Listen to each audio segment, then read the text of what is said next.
लगभग 20 वर्ष पहले का हमारा सानिध्य रहा होगा। ऐसे अवसर कम आते हैं जैसा आज है ये, ऐसे अधिवेशन ऐसे अवसर बहुत कम आते हैं। मैं आज एक कवि सम्मेलन में था दिल्ली में। संयोजक का नाम भी मैंने बताया सौरभ को कि इस माइक से बोलते समय या कवि सम्मेलन में रहते समय मेरी कोशिश ये रही 35 वर्षों में कि जिंदगी से झूठ को कम से कम किया जाए।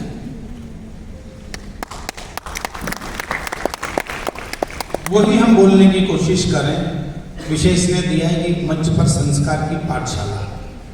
मैं विषय के करीब धीरे धीरे आऊंगा। मैंने कहा कि मैं लिखकर बोलता नहीं हूं, वो तारतम्य धीरे धीरे बनेगा यदि आप बनवाएंगे तो पीछे से एक व्यक्ति ने कहा कि ऐसा बनेगा।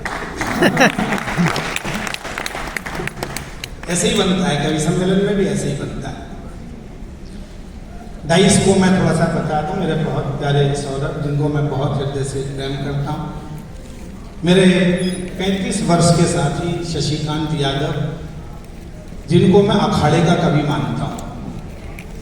कवि सम्मेलन में एक शब्द है अखाड़े का कवि। अखाड़े का कवि मतलब ऐसा कवि, एक तो कवि ऐसा होता है जो ऑडिटोरियम में ही सुना सकता है, एक कवि ऐसा होता है कहता है मैं इंस्टीट्यूशन में सुना सकता हूँ, और एक कवि ऐसा होता है कि चाहे वो कोटा का परकोटा हो या बूंदी का मैदान हो, वो कहता है कि चाहे अखाड़े की कुश्ती है, मिट्टी की कुश्ती है, मैं हर जगह दाव मारना जानता हूँ। इधर महनीय लोग हमारे अतिथि बैठे हैं। मेरे बहुत पूजनीय आदरणीय मित्तल जी की उपस्थिति है, जिन्होंने राष्ट्रीय कवि संगम के माध्यम से एक बड़ा अलग जगाया, एक काव्य की चेतना फैलाई। कमलेश मौर्य मृदु जी बैठे हैं और मेरी जिंदगी का एक अभिन्न हिस्सा आशीष अनल यहां उपस्थित है। मैं इसलिए उसको रेखांकित करता हूं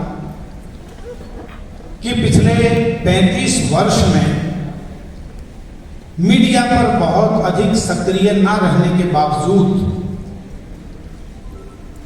अपनी कविता के दम पर यदि कोई कवि देश की मुख्य धारा में केवल, मित्तल जी ने कहा अभी कि लोग सोचते हैं यहाँ की लतीफे नहीं है मंच पर कैसे जाएं, तो एक ऐसा कवि सामने ही बैठा हुआ है जिससे मैंने 35 वर्ष में एक भी लतीफा नहीं सुना, और वो जहां रहा सारे चुटकुलों पर भारी है।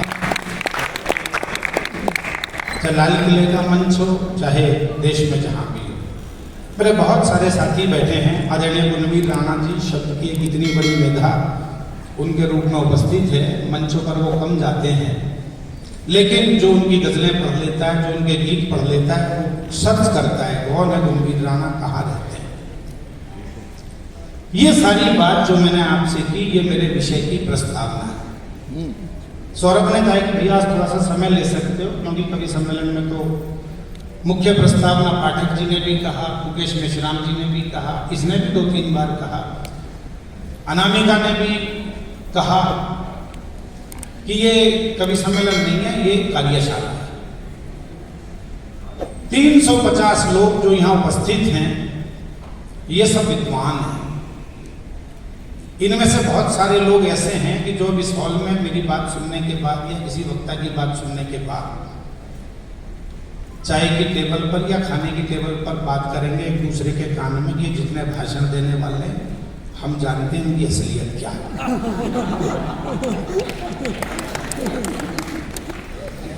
हमें सब पता है कौन क्या कर रहा है, और ये भी बताएंगे कि हम कितने क्षमतावान हैं।